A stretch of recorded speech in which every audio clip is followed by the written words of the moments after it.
Nuevamente, Padre bendito, damos gracias porque nos concede la oportunidad de seguir aquí reunidos, de gozar de libertad, de poder estar en paz, Señor, para estudiar su palabra.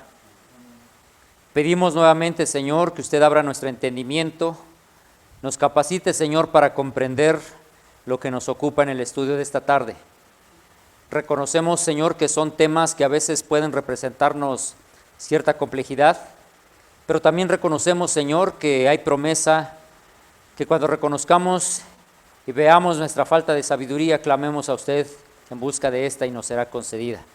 Por eso clamamos, Señor, para recibir esa sabiduría de lo alto y poder, Señor, comprender el mensaje que estamos estudiando. Diríjanos, Padre Santo, y por favor, solamente, Señor, que un servidor sea únicamente un instrumento, una voz a través de la cual usted pueda presentar este mensaje. Lejos esté, Señor, de ser obliterado por razonamiento humano. En el nombre de nuestro Señor Jesucristo lo rogamos y lo agradecemos. Amén. Muy bien. Hemos ya hablado, hermanos, acerca de la postura preterista y también futurista. ¿Por qué futurista? Bueno, porque esa última semana se avienta al futuro, a un futuro muy lejano, esa última semana de la profecía de las 70 semanas. Y el silogismo que hoy se maneja, hermanos, es de que habrá necesidad de que se construya un tercer templo allá en Jerusalén, en Israel. Dicho sea de paso, hasta donde yo tengo entendido, no soy afecto a estar siguiendo mucho esta información, pero hasta donde yo me quedé, ya por ahí estaban preparando las vacas rojas, minuciosamente estaban supervisando que no tuviera ningún pelo de otro color y que si así era, pues era desechada y seguía la crianza hasta que saliera una vaca roja. Hasta donde yo me quedé ya casi que lograban eso. No sé si ya la tengan o no la tengan, pero ya también por ahí tenían ya, creo yo, listos aquellos que que habrían de servir como sacerdotes, aquellos que habrían de ministrar, ¿verdad? Los cantores y todo ello. Bueno, de eso vamos a hablar. Porque en este contexto de este tema, pues repito, se introduce mucho el hecho de que Israel tiene que ser la nación sobre la cual el Mesías venga a gobernar al mundo nuevamente. Hacemos un paréntesis aquí para mencionar lo que en el capítulo 2 de Daniel se mencionó. Que el reino de Dios, lea el capítulo 2 de Daniel, el reino de Dios, el reino que Él va a establecer, no ha de coexistir con una gobernanza humana. Es un reino que Él va a tener, que Él va a llevar adelante y que no va a coexistir, repito, con algún otro reino de factura humana. Así que cerramos este paréntesis y vamos ahora a ver qué dice la Escritura en cuanto al tercer templo.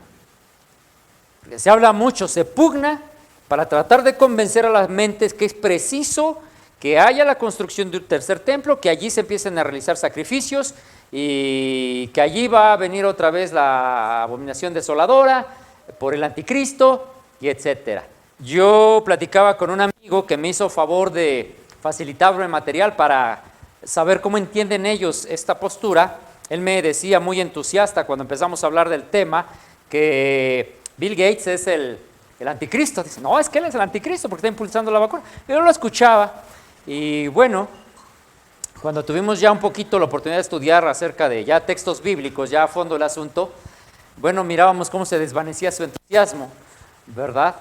Pero hay tantas ideas que circulan. Entonces, vamos a ver qué dice la Escritura, hermanos, acerca de la necesidad de un tercer templo y por ende también la necesidad de otro sacerdocio. ¿Sí? Vamos a ver acerca de esto. Dice la palabra del Señor en Daniel 9, estábamos ocupados en Daniel 9, dice, según el versículo 25, se anticipa la restauración y edificación de Jerusalén y la edificación de la plaza y el muro. El templo había sido ya edificado, hermanos, ya vimos eso. A través del decreto de Ciro, el templo había sido ya edificado.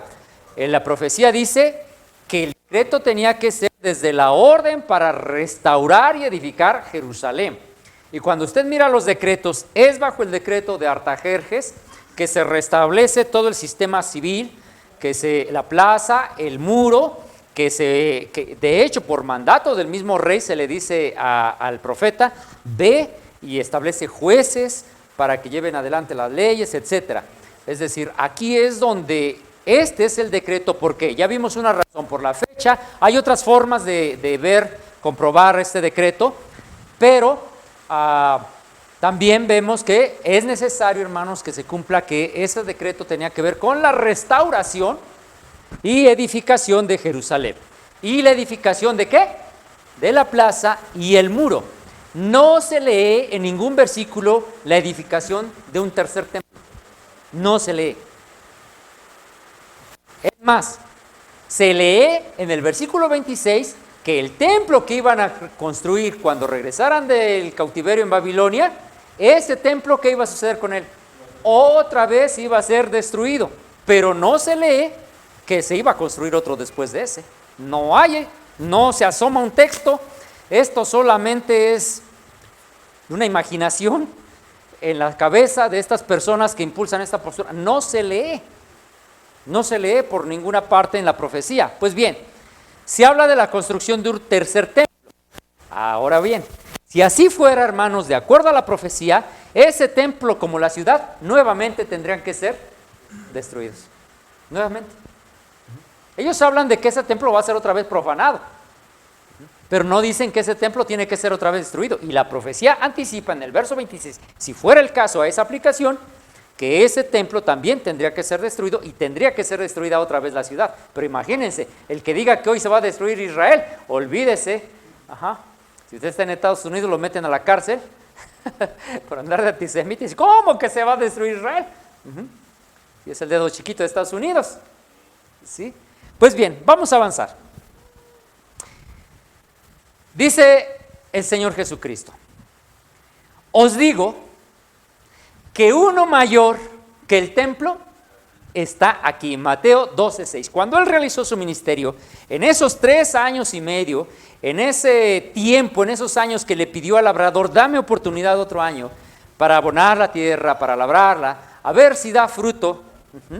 En ese tiempo, finalmente él no ve resultado. Y llega el momento, hermanos, cuando él les dice, ¿saben una cosa? De este templo que ustedes ufanan, de este templo que se sienten tan orgullosos, les digo una cosa, uno mayor que el templo está aquí. Entonces, desde allí empezamos a ver algo. Para el Señor Jesucristo, ¿tenía alguna importancia a partir de ese momento en la estructura del edificio? La estructura, el edificio, sin su presencia, ¿qué era? Sencillamente eso, un edificio, una estructura. Nada más, y agregó, he aquí, vuestra casa os es dejada desierta. ¿Para qué servía el templo sin la presencia del Señor? Para nada. ¿Para qué sirve una estructura? ¿Para qué serviría levantar un tercer templo si Él no va a estar allí? Y quienes no estén de acuerdo dirán, ¿pero qué está diciendo este hombre? Bueno, vamos a ver qué dice la Escritura. Sí, vamos a ver qué dice la Escritura. De entrada aclaramos esto. Él dijo, uno mayor que el templo está aquí. Él llama la atención así. Fíjense bien. Él ahora les dice, mira maestro, qué templo que tenemos, mira qué bonito, mira qué estructura. Y dicen, ¿sabe qué? Uno mayor que el templo, dice, está aquí. O sea, quita sus ojos de lo terrenal, del templo que tienen, de lo que les causa su orgullo, su seguridad. Y dice, aquí está alguien que es de mayor envergadura que el templo. Ustedes saben, hermanos, que cuando en el año 70 Tito y las tropas romanas entraron a Jerusalén, el pueblo judío, el refugio, el lugar que encontró donde pensó que iba a ser resguardado, fue el templo. Y la historia dice que ellos se fueron a refugiar al templo. ¿Sirvió de algo? ¿Estaba la presencia del Señor todavía ahí para guardarlos? No, la prueba está en que Tito arrasó con todo, hombres, mujeres, ancianos, niños, todo, hermanos. Y la historia, los historiadores incluso, Flavio Josefo y más historiadores dicen que la sangre, hermanos, corría como agua raudales. Los soldados caminaban literalmente sobre cuerpos, ¿sí? Fue una matanza, hermanos, tremenda. Si la presencia del Señor hubiese estado en ese pueblo y si ese pueblo se hubiese arrepentido, ¿ustedes creen que aquello habría sucedido? No. Pero era evidencia de que esa casa había sido dejada desierta. Y conste que todavía estaba en pie, pero ya estaba desierta. Entonces, ¿para qué serviría levantar otro templo si la presencia del Señor no está allí? Avanzamos. Esto del tercer templo, hermanos, sencillamente es una distracción en la actualidad. Por eso titulamos aquí, la distracción del tercer templo y otro sacerdocio terrenal. ¿Por qué? En otro de sus temas, Luis Toro dice que ellos pertenecen a otro sacerdocio, no al sacerdocio levita, sino que pertenecen al sacerdocio de Melquisedec. ¡Wow! Tremenda cosa, dice ese es una blasfemia. Tremenda cosa. Le haría falta al hombre leer todo el capítulo 7 del libro de Hebreos, ¿sí? ¿Saben a quién está quitando, despojando? A Cristo Jesús lo está quitando de su ejército. Pero vamos a ver eso ahorita. Es tremendo, hermanos. De verdad que esto del tercer templo y esto de otro sacerdocio es cosa tremenda. Vamos a ver. El apóstol Pablo en el libro de Epístola a los Hebreos, en su capítulo 8, verso 1 al 6, escribe lo siguiente, hermanos. Luego de haber hablado ya sobre ciertas cuestiones que tienen que ver con santuario, con templo, etcétera, él dice, bueno, el punto principal, la médula de lo que venimos diciendo es que tenemos tal sumo sacerdote, el cual se sentó a la diestra del trono de la majestad en los cielos. Ahora, cuando el apóstol escribe eso, pregunto, ¿todavía había sacerdotes terrenales? ¿Sí o no? Sí, Señor. Ahora imagínese que el hermano Artemio, es una suposición, era el sumo sacerdote encargado en ese tiempo cuando el apóstol está escribiendo esto. Y entonces este sumo sacerdote escucha al apóstol decir, el punto principal de lo que venimos diciendo es que tenemos tal sumo sacerdote. Y entonces el hermano Artemio dice, va a hablar de mí. Dice, hasta que me va a reconocer. Pero el apóstol dice, el cual se sentó a la diestra del trono de la majestad en los cielos. ¿Cómo se sentiría este señor sumo sacerdote? Y dice entonces, este sumo sacerdote es ministro, sí, de un santuario, pero de aquel verdadero tabernáculo que levantó el Señor y no el hombre. Ahora bien, Pablo está diciendo, señores, lo importante, lo vital de lo que venimos hablando es que ahora tenemos un sumo sacerdote que está ministrando en un santuario que levantó el Señor y no el hombre. ¿A dónde está dirigiendo los ojos de la gente el apóstol? Al cielo. El templo todavía estaba. Es más, faltaban pocos años para que ese templo fuera, todavía no corría el año 70 cuando el libro de Hebreos se escribe, faltaban pocos años para que el templo fuera destruido. Y miren, que aún estando en pie el templo, ¿qué hace el apóstol? Llama la atención de la gente y les dice, señores, tenemos un sumo sacerdote y tenemos también un santuario, un tabernáculo que levantó el Señor y no el hombre. ¿Qué está haciendo entonces con el sacerdocio y el templo que estaba en pie? Sencillamente lo está haciendo a un lado. Todavía estaba en pie ese templo. Todavía había sacerdotes y sumos sacerdotes. Pero Pablo, lejos de decir, señores, miren, aquí tenemos al sumo sacerdote Artemio, aquí tenemos al sumo sacerdote fulano, sutano, y tenemos todavía este hermoso templo del cual nos gloriamos. No, Pablo dice, señores, tenemos un sumo sacerdote y es ministro, o sea, no es de un santuario que está clausurado, que está cerrado, que el sumo sacerdote está viendo a ver qué. No, dice, es ministro de ese santuario de aquel verdadero tabernáculo que levantó el Señor y no el hombre. Ahora Pablo está llamando la atención de la gente hacia el cielo.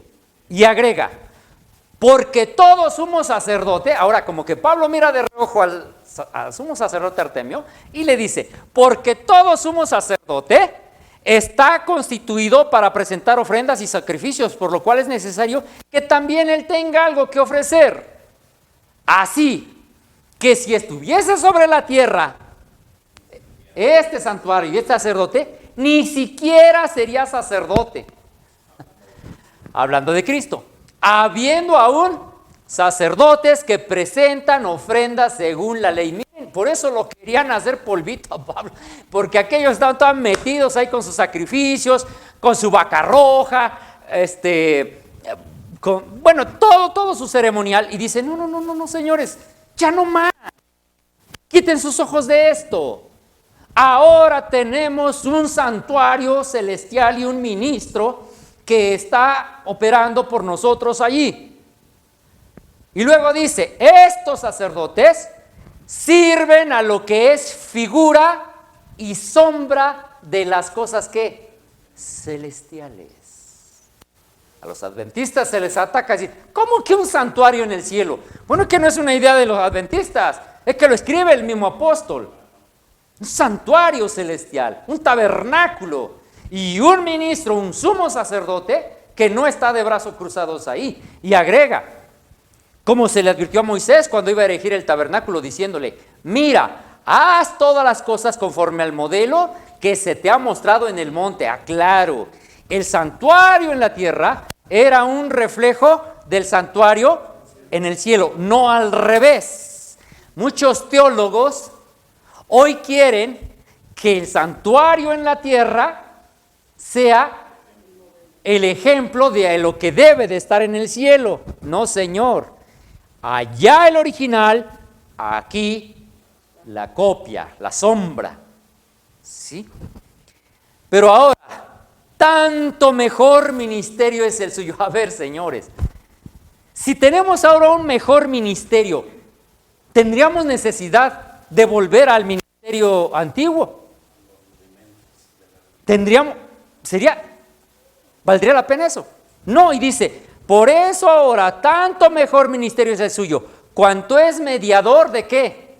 De un mejor pacto establecido sobre mejores promesas. ¿Ven lo que está haciendo el apóstol? Ahora dice, señores, miren, ahí está el templo, ahí hay todavía sacerdotes, pero eso ya no tiene ninguna relevancia. Ahora tenemos un sumo sacerdote ministrando por nosotros en el cielo. ¿Sí? Entonces, imagínese usted que es uno de los oyentes en ese momento, prácticamente le está diciendo, a ver, ¿tú qué prefieres pues? ¿Un sacerdocio deficiente, donde el hombre tiene que ofrecer por sí mismo porque es pecador? ¿O un sacerdocio excelente, donde ni más ni menos que Cristo es el sumo sacerdote? ¿Tú qué crees que es mejor? Lamentablemente mucha gente hasta el día de hoy dice lo contrario y se lo vamos a comprobar. Ahora bien, dice el apóstol, aún el primer pacto, porque el mundo evangélico dice, no, nosotros no guardamos el sábado porque nosotros somos del nuevo pacto, no somos del antiguo pacto. Ya en alguna vez hablé algo sobre esto y si no estamos preparando otro material también para responder ese argumento acerca de la cuestión de la ley del sábado. En días futuros lo estaremos, si Dios presta vida y el hermano nos da la oportunidad, grabando. Dice el hermano de hoy en 8. Dice, ahora bien, aún el primer pacto tenía ordenanzas de culto y un santuario terrenal, dando el Espíritu Santo a entender con esto que aún no se había manifestado el camino atención aquí, al lugar santísimo, entre tanto que la primera parte del tabernáculo estuviese en pie. Y entonces aquí el mundo evangélico le va a decir al adventista, a ver chiquitín, tú dices que en 1844 Jesús pasó al lugar santísimo, y el adventista, sí, pasó del lugar santo al lugar santísimo. Entonces explícame cómo es posible que aquí el apóstol dice que Jesús había abierto el camino al lugar santísimo, y eso todavía distaba de ser 1844. Todavía ni siquiera el templo en el año 70 había sido derribado. Y entonces aquí el adventista se muerde las uñas y dice, wow. ¿Y ahí cómo le hago? Y le van a citar más textos del libro de Hebreos. Bueno, nos dimos a la tarea de buscar, hermanos, cómo traducen algunas otras versiones de la Biblia esta parte de lo que es el lugar santísimo, ¿sí? Por ejemplo, la Reina Valera 1909. Si alguien trae una Biblia Reina Valera 1909, así va a traducir esa Biblia. Dando en esto a entender el Espíritu Santo que aún no estaba descubierto el camino para el santuario, entre tanto que el primer tabernáculo estuviese en pie. ¿Dice que se abrió el camino al lugar santísimo? No, que se abrió el camino ¿a dónde? Al santuario. Así traduce la Reina Valera 1909. La primera es la Reina Valera 1960. Ajá. Y no es el único versículo que se traduce así. Y luego, otra versión, esta misma, la Biblia latinoamericana. ¿Saben cómo traduce esta versión, ese versículo, hermanos? Dice, de este modo, el Espíritu nos enseña que mientras esté en pie el primer recinto, el camino que lleva al santuario no está abierto. Resulta muy claro. ¿Por qué? Dice, mientras el santuario esté operando, porque todavía estaba en pie, no quiere decir que no. Bueno, ahorita explico eso. Pero el santuario de Rigo todavía no había sido destruido por los romanos. Todavía estaba la estructura, pero ese santuario había sido ya abandonado. Esa casa había sido dejada desierta. En tanto que esto no pasara, no se podía abrir el camino que lleva al santuario. ¿A cuál santuario? Pues al santuario que está en el cielo. Mientras que ese santuario en la tierra no fuese dejado desierto, no fuese una casa dejada deshabitada por la presencia del Señor, no podía abrirse el camino para que se inaugurara el santuario en el cielo. Vamos a seguir. ¿Hay necesidad de un santuario terrenal? No, en la actualidad. O sea, usted necesita una estructura, un gran templo con unas buenas bocinas, una pantallota que baja aquí de control remoto, un proyector ahí suspendido, unas bancas bien acoginadas, un aire acondicionado, todo así, casi hasta palomitas les dan ahora ahí a la entrada para que se entretengan mientras el predicador está hablando. ¿Hay necesidad de eso? No, el apóstol dice, señores, ahora tenemos un santuario, ¿a dónde?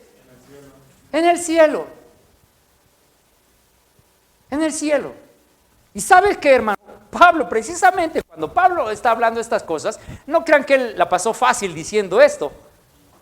Él hasta antes había sido un hombre tan celoso de la ley, tan defensor de la ley, y ahora diciendo esto, no la estaba pasando fácil con sus compatriotas. ¿Ustedes creen que lo querían ver ahí a Pablo predicando en el templo? En la sinagoga. ¿Creen que no? No se espante, hermano. Pablo no le importaba que no lo dejaran predicar en la sinagoga. ¿Por qué? Porque él sabía que ahora había un santuario donde no lo podían borrar, no lo podían fraternizar, no lo podían excomulgar, no le podían ahí poner pero. ¿Por qué? Porque por fe entraba. Por eso dice, es ministro de un mejor pacto. Sí. Pero la gente, si le dicen, es que te vamos a borrar de acá, tiembla y piensa que lo están borrando del cielo. ¿Por qué? Porque no se entiende el concepto. Pablo ahora está llamando la atención de la gente al santuario celestial, ¿sí?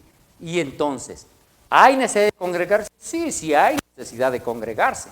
Precisamente él en la misma epístola de Hebreos dice, no dejen de congregarse como algunos tienen por costumbre, ¿sí? Él exhorta a que se congreguen. Pero de eso, a que tú pongas tu confianza, tu fe, esté cimentada en una estructura, en una organización jerárquica, no. ¿Por qué? Porque si aquí tienes un rabino, un pastor, un sacerdote o lo que tú quieras llamar, debes levantar los ojos al cielo y mirar que allá arriba tienes un sumo sacerdote que está ministrando en favor de los seres humanos. ¿Cuánto dicen amén a eso?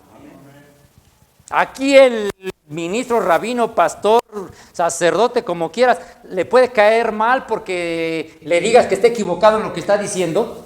Le puedes caer mal, te puede cerrar, te puede, pues no sé qué tanto te pueden hacer acá.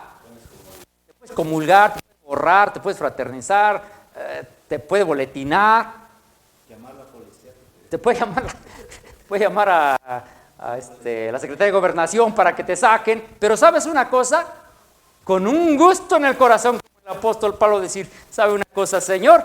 Yo tengo un ministro, un sumo sacerdote en el cielo, que está ministrando por mí allá. Y ahí yo puedo entrar por fe. No por cuánto diezmo. No por cuánto me callo. No por cuánto soporto. Entro por fe. ¿Y usted cree que eso le gustaba a los líderes en ese momento, lo que estaba Pablo enseñando? Pues como no le gustaba, por esa razón, usted no va a escuchar hoy a mucha gente que vive a expensas de la gente de su fe, no los va a escuchar decir esto.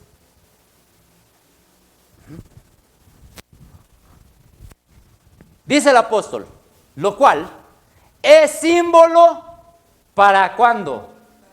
Para este tiempo presente, según el cual se presentan ofrendas y sacrificios. ¿Pero qué dice? Allá está el sumo sacerdote Artemio y está ya ahí matando al animalito y está ahí ofreciendo y dice, Pablo, miren, de eso hablo. Esas ofrendas, esos sacrificios no pueden hacer perfecto en cuanto a la conciencia al que practica ese culto. ¿Qué está haciendo con ese culto que está vigente todavía? Dice, señores, eso no más, no más. Ya que consiste solo de comidas, de bebidas, de diversas abluciones y ordenanzas acerca de la carne, impuestas hasta el tiempo de reformar las cosas. Y de ese tiempo de reformar las cosas es el tiempo del que el apóstol está hablando ahí. ¿Para qué servirán los sacrificios en el tercer templo? A ver, supongamos que se levantó ese tercer templo, tienen la vaca roja, bien roja, ni un pelo güero. Ya tienen los cantores, ya tienen los sacerdotes, ya tienen todo. ¿Para qué sirven o servirán esos sacrificios? Para nada. Para lo único que servirán es para decir, Jesús, Señor, no sirve para mí el sacrificio que tú hiciste en la cruz. No sirve para mí el ministerio que tú estás realizando en el cielo. Yo quiero un ministerio acá. Yo quiero un sacerdocio en la tierra y quiero un templo acá en la tierra.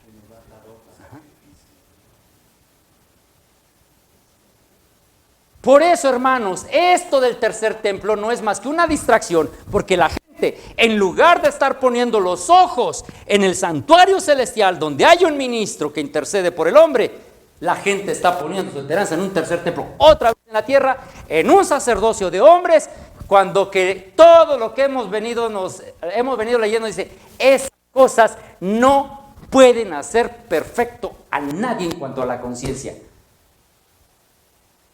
Jesús es ministro de un mejor culto, de un mejor sacerdocio, de un mejor santuario. Eso es lo que el apóstol está explicando acá. Pero estando ya presente Cristo, esto es hermoso, dice Pablo. Mire, ahora, señores, ya está presente Cristo y vuelve nuevamente a llamarlo sumo sacerdote de los bienes venideros por el más amplio y más perfecto tabernáculo. Si el tabernáculo en la tierra era algo hermoso, impresionante, ¿qué tiene para decir el apóstol del tabernáculo en el cielo? Dice, no, hombre, ese es un tabernáculo más amplio, más perfecto. ¿Por qué? Porque no es hecho de manos, es decir, no es de esta creación. Preguntamos, ¿existe un santuario celestial? Amén. ¿Existe un sumo sacerdote ministrando en ese santuario? Amén. ¿Por qué entonces las iglesias evangélicas o cualquiera sea su orden ¿Por qué el silencio acerca de esto? ¿Por qué no le dicen a sus miembros? ¿Por qué no llaman la atención como Pablo lo hizo? Vayan al santuario que está en el cielo. El verdadero santuario.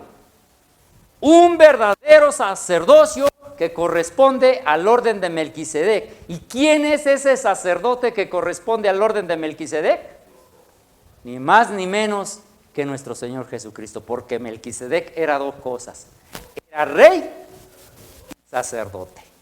Yo le preguntaría a Luis del Toro, ¿de dónde es rey? No sé si de su casa, ¿verdad? Ajá. Pero está suplantando un sacerdocio como Roma siempre ha sido su costumbre. Quitándole a Cristo, hermanos, la atención, cuando la gente tendría que estar mirando ese santuario celestial, ese sacerdocio celestial.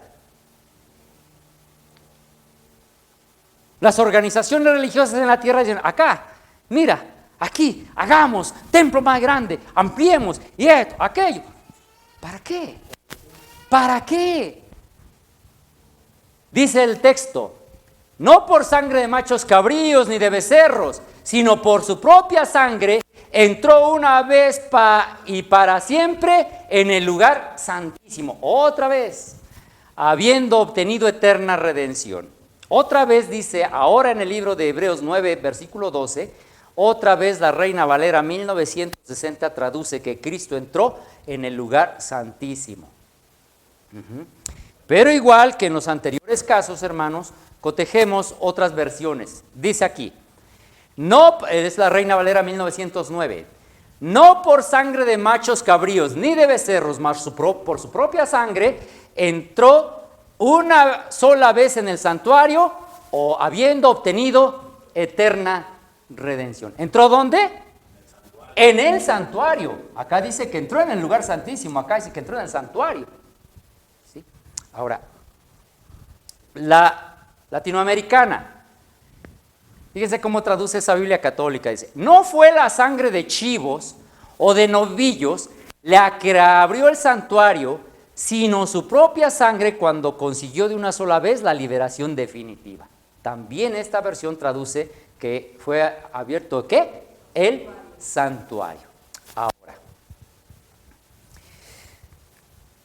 cuando nosotros leemos en el libro de Hebreos, por ejemplo, hay una descripción que el apóstol Pablo hace en donde dice, bueno, el antiguo santuario, el antiguo tabernáculo estaba dispuesto así. Estaba el lugar santo y explica, había este mobiliario y luego estaba el lugar santísimo. ¿Sabe usted que cuando usted va al griego, porque el Nuevo Testamento fue escrito en griego, usted lee ahí cuando dice el lugar santísimo, en griego dice Agia Agion.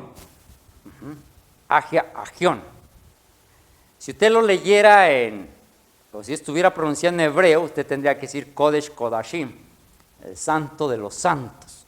¿Sí?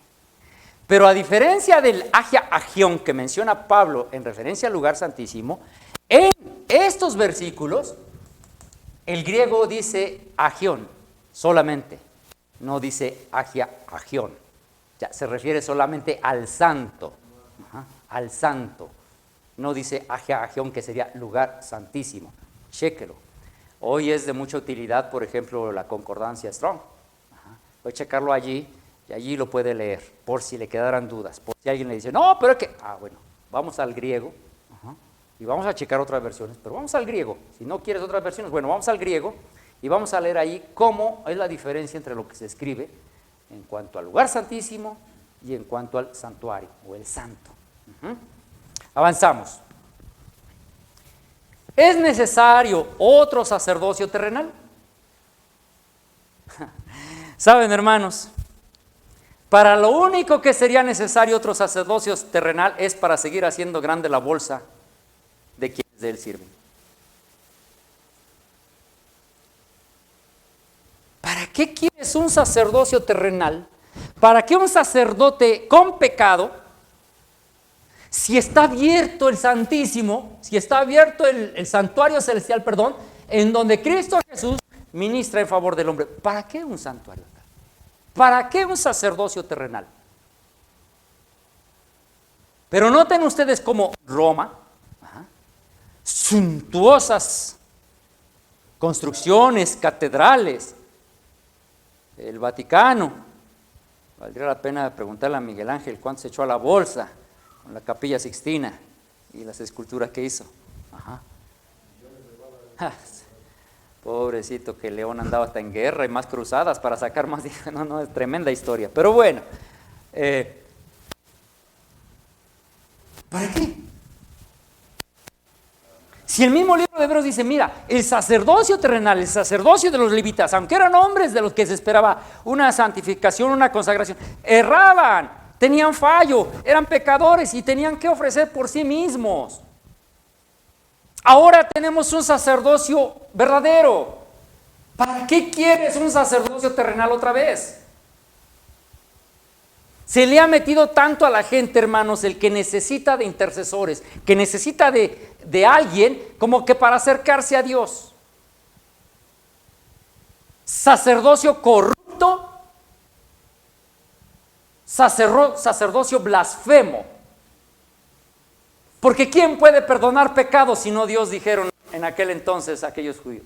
¿Quién puede perdonar pecados si no Dios?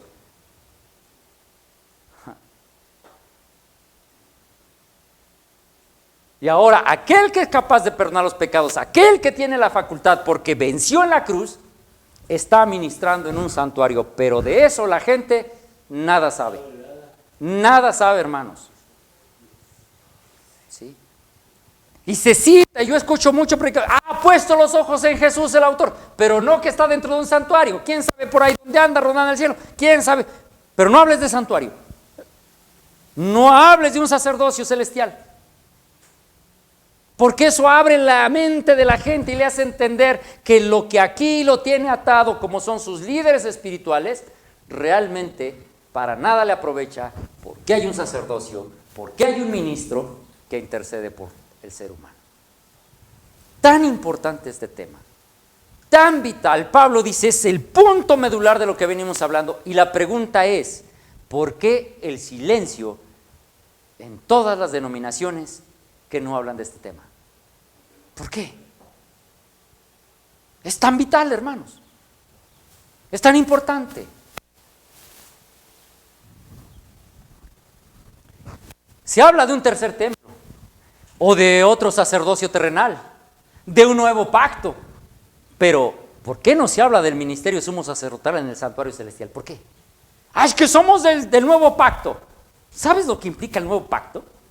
Esto es el sacerdocio sumo sacerdotal de nuestro Señor Jesucristo en el cielo. ¿Por qué si dices que eres del nuevo pacto? ¿Por qué si dices que eres del Nuevo Testamento? ¿Por qué el silencio en cuanto a ese ministerio en el cielo? ¿Por qué? Fue pues necesario, este versículo, hermanos, es tremendo. Fue pues necesario que las figuras de las cosas celestiales fueran purificadas así. Fíjense bien lo que dice este versículo, hermanos. Grábenlo de memoria. Este versículo usted lo tiene que tener muy presente para que pueda defender aquello que cree. Dice el texto: fue pues necesario que las figuras de las cosas celestiales, o sea, el santuario acá, fuera ¿qué? Purificadas así. Y ahora vean lo que agrega. Pero las cosas celestiales mismas con mejores sacrificios que estos. Pregunta: ¿habla la Biblia de que se debe purificar el santuario en el cielo? ¿Sí o no? Ahí está. ¿De dónde sacas, adventista, que la purificación del santuario celestial? De ahí. Si las cosas en la tierra necesitaban una purificación, dice, las cosas celestiales mismas con mejores sacrificios que estos. Amén, hermanos. Yo preguntaba a algunos hermanos, ¿habrá algún texto que hable que se requiere una purificación del santuario? Y entonces cuando leíamos esto, hermanos, decimos, Bendito el nombre de Dios, que nunca dejó al pueblo, hermanos, sin luz. Ahí está. Era necesario que las figuras de las cosas celestiales fueran purificadas, así. Pero las cosas celestiales mismas con mejores sacrificios que estos. Porque no entró Cristo en el santuario hecho de mano, figura del verdadero, sino en el cielo mismo, para presentarse ahora por nosotros ante Dios, hermanos. Si hay una inauguración, si ya Cristo está ministrando, ¿por qué los ojos de la gente siguen en sus templos aquí, en sus pastores, en sus rabinos, en sus sacerdotes? ¿Por qué? Porque no se estudia el libro de Hebreos. Porque seguimos quitando a Cristo como el centro de la profecía y de la palabra. No para ofrecerse muchas veces como entra el sumo sacerdote en el lugar santísimo cada año con sangre ajena. De otra manera le hubiera sido necesario padecer muchas veces desde el principio del mundo. Pero ahora, en la consumación de los siglos, se presentó una vez para siempre por el sacrificio de sí mismo para quitar de en medio el pecado. A ver, ¿para qué se presentó Cristo? ¿Para qué se ofreció una vez? Para quitar de en medio el pecado. ¿Saben dónde leímos, si recuerdan, esa frase? En Daniel capítulo 9. Ajá. Quitar el pecado. Ahorita vamos para allá, si el tiempo nos da. Rápido me voy a echar esto porque tengo que avanzar con lo otro. Miren, vamos a ver las 70 semanas en su contexto real. Vamos a hacer lo que hizo Daniel, porque hoy se estudian las 70 semanas y cada quien parte de donde quiere y agarra como quiere y interpreta como quiere. Hagamos lo que hizo Daniel. ¿Cómo hizo Daniel para entender la profecía de las 70 semanas? ¿A dónde fue? ¿A dónde fue? ¿Qué leyó? Leyó Jeremías. Leyó Jeremías. Vamos a ver qué es lo que entendió Daniel, porque miren, para Daniel entender el concepto, hermanos, no se inventó nada. Fue a lo que ya estaba, gracias Pedrito, te agradezco mucho. Fue a lo que ya estaba escrito. Y fue a leer a profeta Jeremías. Entonces vamos rápido ahí, en 15 minutos debo terminar esto. Bueno, 20. Vamos a ver, el deseo de Dios para Israel. Dice Jeremías 23:3 en comparación con Daniel 9:4. Dice, yo mismo recogeré el remanente de mis ovejas, de todas las tierras a donde las eché. Fíjense, en la dispersión, a través del profeta Jeremías, ¿qué está diciendo Dios? Yo mismo voy a recoger, ¿qué? El remanente de mis ovejas. ¿Se acuerdan otra vez la palabra remanente? El remanente de mis ovejas, de todas las tierras a donde las eché. Las haré volver a sus moradas y crecerán y se multiplicarán. Hasta allí bien bonita la promesa, muy correcta. Pero acuérdense que la promesa es condicional. Vamos a ver. ¿Por qué serían dispersos?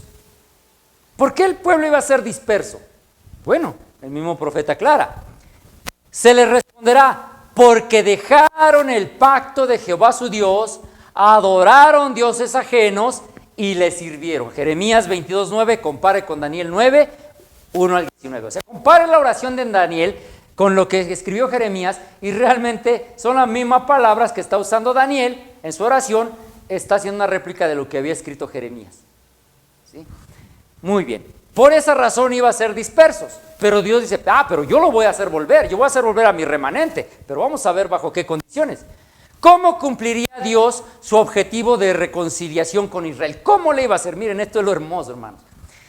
Dice en Jeremías 23:5, esto es lo que entendió Daniel, hermanos. Esto es lo que leyó. Esto es lo que omiten los intérpretes actuales de esta profecía. Vean. He aquí que vienen días, dice Jehová, en que levantaría a David renuevo justo. Reinará como rey, el cual será dichoso y hará juicio y justicia en la tierra.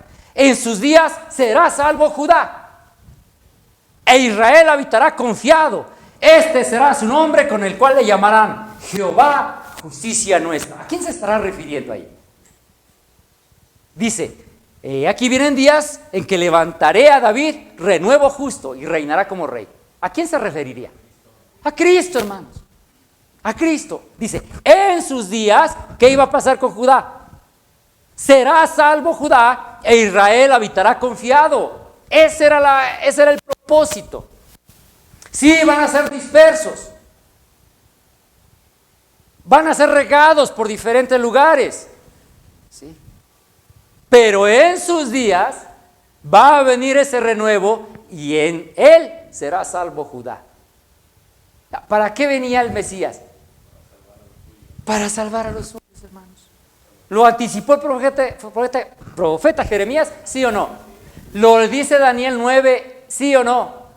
Bien. Entonces dice, por tanto, de aquí vienen días, dice Jehová, en que no dirán más, vive Jehová que hizo subir a los hijos de Israel de la tierra de Egipto, sino, vive Jehová que hizo subir y trajo la descendencia de la casa de Israel de la tierra del norte y de todas las tierras a donde yo los había echado y habitarán en sus tierras. Esta era la promesa, este era el propósito de Dios. ¿Cómo lo iba a lograr? A través de la venida de Cristo, del Mesías. Porque si la profecía sacamos a Cristo, hermanos, no sirve. No sirve. ¿Cómo era el propósito de Dios que Israel volviera? ¿Cómo era el propósito? Que reconocieran a ese Mesías, que lo aceptaran, que lo escucharan, que lo siguieran, que lo sirvieran. Lamentablemente las cosas no fueron así.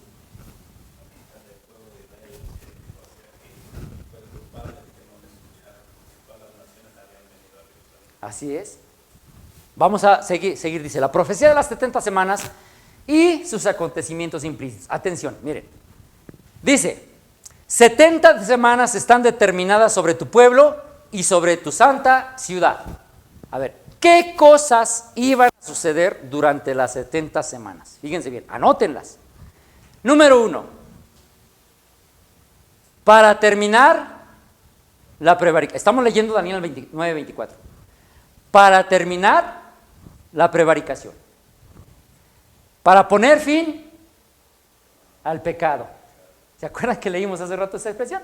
Para poner fin al pecado, para expiar la iniquidad, para traer la justicia perdurable, para sellar la visión y la profecía y para ungir al Santo de los Santos. Usted lee Daniel 9:24, estos son los acontecimientos que iban a suceder durante esas 70 semanas. Es correcto. La salvación, por eso la profecía de las 70 semanas es para salvación del pueblo de Dios hoy día. Ese es el punto. Vamos a ver cómo es que esto habría de cumplirse, o cómo era el plan de Dios que esto se cumplía. Primero, ¿qué entienden por terminar la prevaricación? Bueno, como no tenemos mucho tiempo, luego me dan sus respuestas. ¿Qué es prevaricación?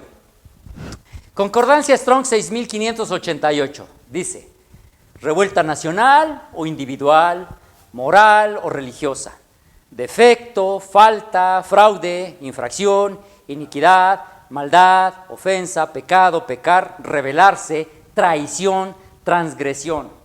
Strong 4604, rebelión, traicionero o un acto infiel. ¿De qué está acusando Dios al pueblo?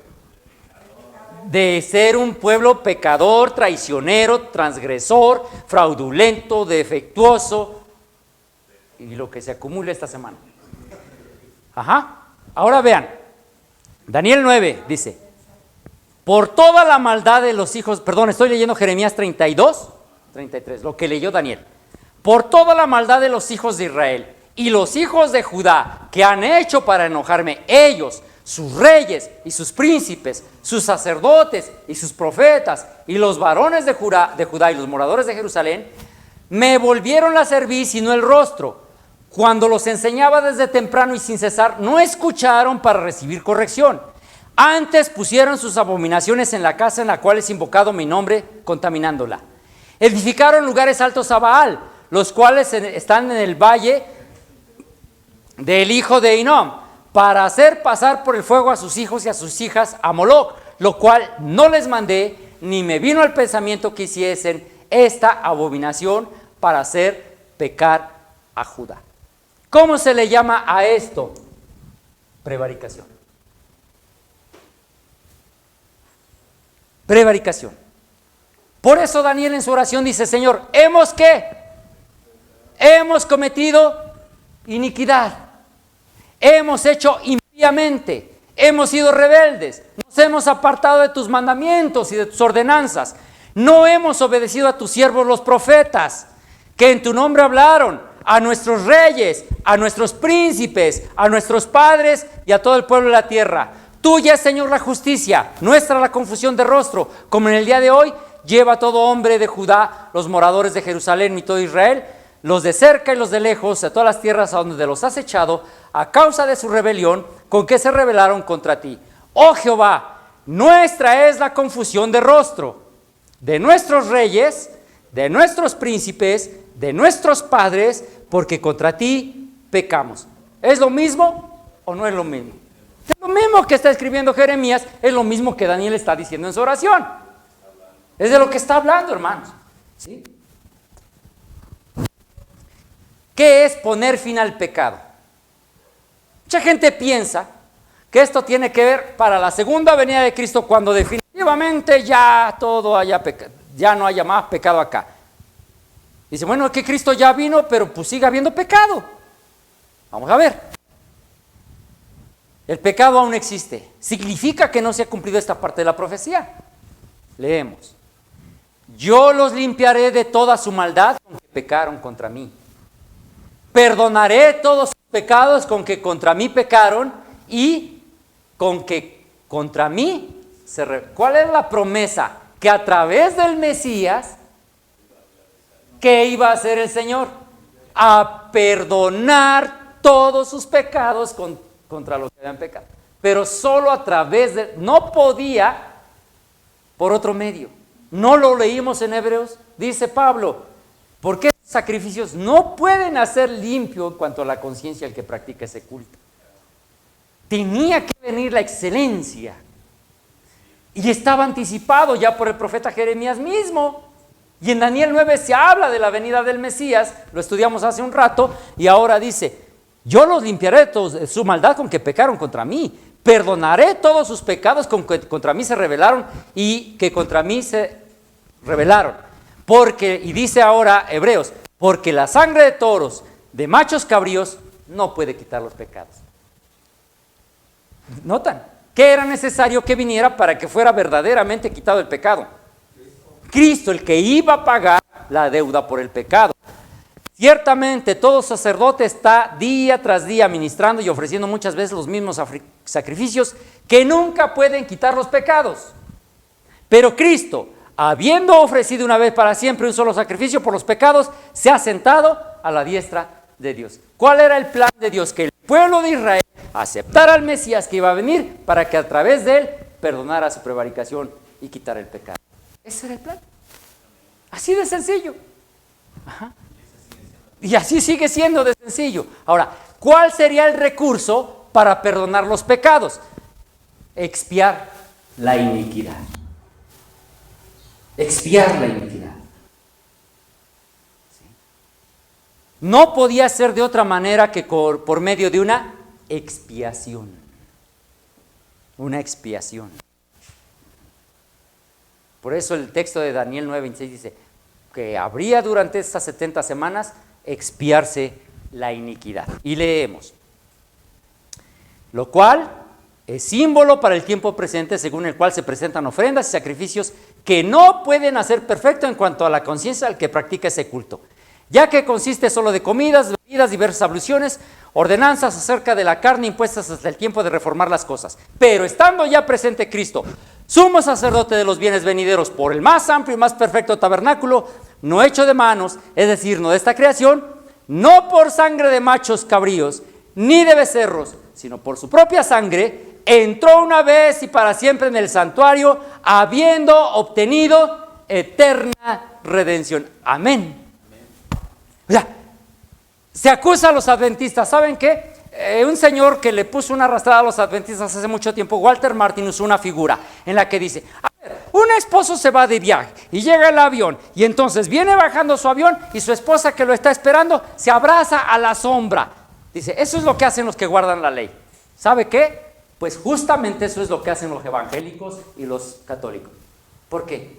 Porque si tenemos un sumo sacerdocio en el cielo, un santuario celestial, seguimos abrazándonos a las sombras. Templos hechos de manos de hombres, sacerdocios de hombres corruptos. Eso es abrazarse a la sombra. Eso es abrazarse a la sombra, hermanos. ¿Dónde está? Miren, es como acá. Aquí está mi manita. No. Entonces uno dice, a ver, saludemos al hermano Juan Pablo. ¿Quién de ustedes viene y dice, hola hermano Juan Pablo? Y saluda aquí a la sombra. ¿Para qué si aquí está la mano? Pues el santuario celestial es la realidad. Pero con estos ministerios, con estos sacerdotes terrenales, ¿qué se está haciendo? La gente sigue abrazada a la sombra, no a la realidad. Ese es lo mismo del tercer templo, es volver a la gente a las cosas materiales, aquí, a templos hechos de manos, que no pueden contener la gloria del Señor. ¿Qué más iba a pasar? Traer la justicia perdurable. ¿Qué es traer la justicia perdurable? Me encanta lo que escribe aquí la Escritura, hermanos, respecto a esto. Dice, en aquellos días, dice el profeta Jeremías, en aquel tiempo haré brotar a David un renuevo de justicia. Hará juicio y justicia en la tierra. En aquellos días Judá será salvo. Jerusalén habitará segura y se le llamará, ¿cómo se le iba a llamar a ese renuevo? Jehová, justicia nuestra. Amén. ¿Qué es la justicia perdurable? Ni más ni menos que aquello que fue traído por nuestro Señor Jesucristo y su sacrificio. Eso iba a pasar durante el tiempo de las 70 semanas que le estaban siendo concedidas a Israel. Hermanos, ¿les parece poco el privilegio que les estaba dando Dios? Tremenda cosa. Iban a ser testigos de expiar la iniquidad, de quitar el pecado, de terminar la prevaricación, de traer la justicia perdurable. Y miren qué agrega aquí el profeta, dice, al que no conoció pecado, por nosotros lo hizo pecado, para que nosotros fuésemos, ¿qué? Hechos justicia de Dios en él. Eso es la justicia perdurable, hermanos. Eso es la justificación por la fe que tiene que ver con el mensaje de los tres ángeles, nuestro mensaje. Por eso, si no se habla del santuario celestial, no se habla de la justicia perdurable y entonces no se está haciendo caso al santuario que está en el cielo. ¿Entendemos? Luego agrega, he aquí mi siervo, yo le sostendré, mi escogido en quien mi alma tiene contentamiento. He puesto sobre él mi espíritu. Él traerá justicia a las naciones. No gritará ni alzará su voz, ni la hará oír en las calles. No quebrará la caña cascada, ni apagará el pabilo que humea. Por medio de la verdad traerá justicia. ¿Se dan cuenta el método tan sencillo? Se le está anticipando a la nación de Israel que durante esas 70 semanas iba a venir el Mesías, iba a traer la justicia perdurable, iba a venir la realidad de aquello que hasta ahora habían visto en sombras.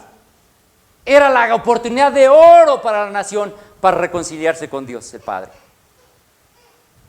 Agrega el profeta, yo Jehová te he llamado en justicia, te sostendré por la mano, te guardaré y te pondré por pacto al pueblo y por luz a las naciones. Yo Jehová, este es mi nombre, a otro no daré mi gloria ni mi alabanza a esculturas. Un sacerdocio que te inclina, que te llama, que te induce a adorar imágenes, que te induce a practicar la idolatría. ¿Eso es la justicia perdurable? No, Señor. Eso es una perdición perdurable. Un sacerdocio corrupto que induce a la gente a la idolatría. Pero de Cristo, ¿qué se dice? Nada. ¿Pero qué se dice de la justificación por la fe? Nada. Tremenda cosa, hermanos. Sellar la visión y la profecía. La Biblia latinoamericana dice para que se cumpla la visión y la profecía. La Félix Torres Amat traduce, se cumplirá la visión y la profecía. Avanzo porque el tiempo me gana. Y ungir al santo de los santos.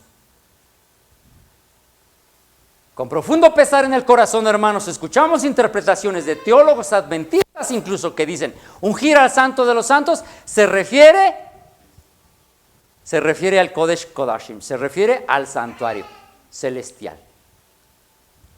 ¿De eso habla la profecía? No, Señor, veamos. ¿Qué dijo Jesús? ¿Qué significa Mesías? Dicho sea de paso, ungido. Mesías es el ungido. Y la profecía anticipa, ¿se acuerdan? Que no solo iba a venir el Mesías, sino que el Mesías tenía que ser, ¿qué? Ungido. Por eso, en la profecía tenemos el año 27, ya vimos cómo llegamos al año 27, y luego tenemos el año 31, y luego tenemos el año 34. ¿Por qué? ¿Qué pasó en el año 27? El Señor empieza su ministerio. ¿Y qué pasó cuando inicia su ministerio? Precisamente es que es bautizado, hermanos. Vean lo que dice la palabra. Isaías 61:1 dice, el Espíritu de Jehová el Señor está sobre mí, porque me ungió. ¿Quién ungió al Señor Jesús? ¿Saben que he escuchado que dicen, no, lo ungió una mujer con un perfume caro? Es cierto, si ungieron sus pies ahí, pero el texto dice, el Espíritu de Jehová el Señor está sobre mí, porque me ungió Jehová. ¿Me ha enviado a qué? A predicar buenas nuevas a los abatidos, a vendar a los quebrantados de corazón, a publicar libertad a los cautivos y a los presos, apertura de cárcel. Estas palabras las puede leer nuevamente en Lucas capítulo 4, pronunciadas de labios del Señor Jesucristo. Era el ministerio para el que Él habría de venir. ¿Quién lo ungió? El Espíritu del Señor. Está sobre mí porque me ungió Jehová. Ahora vean, Mateo 3, 15 al 17 dice, Hechos 10, 38. Como Dios ungió con el Espíritu Santo y con poder a Jesús de Nazaret. ¿Quién ungió al Señor? Dios mismo. ¿Y con qué lo ungió? Ahí está en la profecía, hermanos. Pero Jesús le respondió, deja ahora porque así conviene que cumplamos toda justicia. ¿Se acuerdan cuando Juan no lo quiere bautizar? Dice, Señor, ¿cómo yo te voy a bautizar? Deja porque así conviene que se cumpla toda justicia. Entonces le dejó. Jesús, después que fue bautizado, subió luego del agua, y aquí los cielos fueron abiertos y vio al Espíritu de Dios que descendía como paloma y venía sobre él. Y hubo una voz de los cielos que decía, este es mi Hijo en quien tengo complacencia. ¿Y saben cuándo pasó eso, hermanos? Aquí. ¿Lo anticipaba Jeremías? Sí, Señor. Isaías. ¿Habló de ello Juan Bautista? Sí, Señor. ¿Fue verdad presente para el tiempo de los judíos? Sí, Señor. Pero dejaron pasar esa oportunidad. Hasta aquí. Quiero recapitular y concluir este tema porque tengo que pasar a otra cosa. ¿Es Antíoco Epífanes el cuerno pequeño? No. Comprobado hasta el cansancio. Lapidaria evidencia de que Antíoco Epífanes no puede ser el cuerno pequeño. ¿Hay relación entre Daniel 8 y 9? Sí, Señor. No solo eso, hasta el 10, el 11 y el 12. El 1 y el 2 y todos los demás. ¿Sí? ¿La Biblia habla de la construcción de un tercer templo? ¿Está en el futuro la última de las 70 semanas? De ser así, el Mesías no ha muerto. Entonces, ni ha venido, hermanos. Entonces, uno no puede menos que preguntarse, ¿y de qué fumaron para sacar esta interpretación, pues? Pero lo más sorprendente, ¿cuánta gente la cree? ¿Por qué? Porque así lo dijo el pastor, porque él estudió teología, porque él es un erudito, porque habla muchas lenguas. Sacerdocios de hombres, pon tus ojos en el sacerdocio que está en el cielo, donde tienes un ministro que no hierra, que no se equivoca, que es infalible.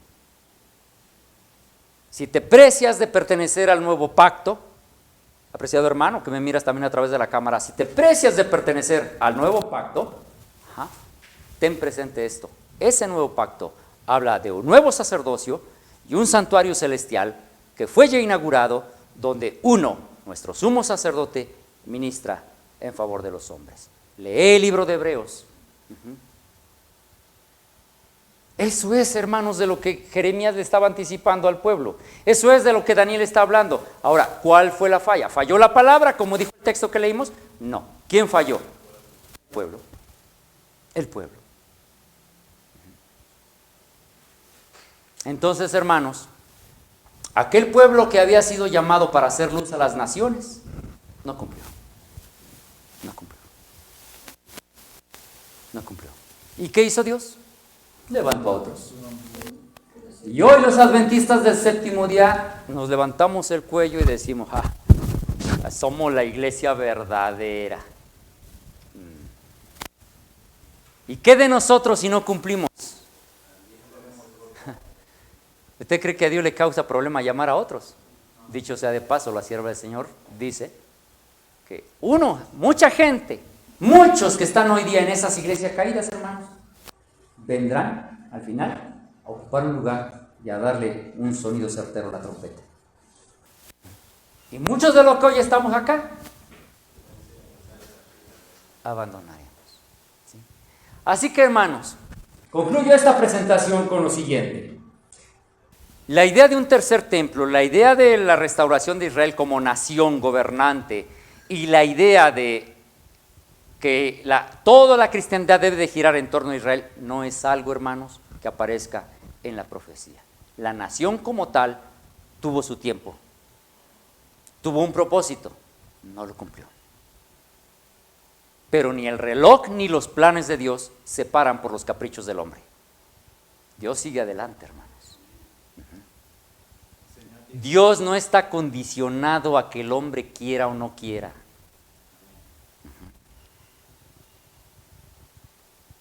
Los planes de Dios no se mueven a capricho y antojo de los hombres.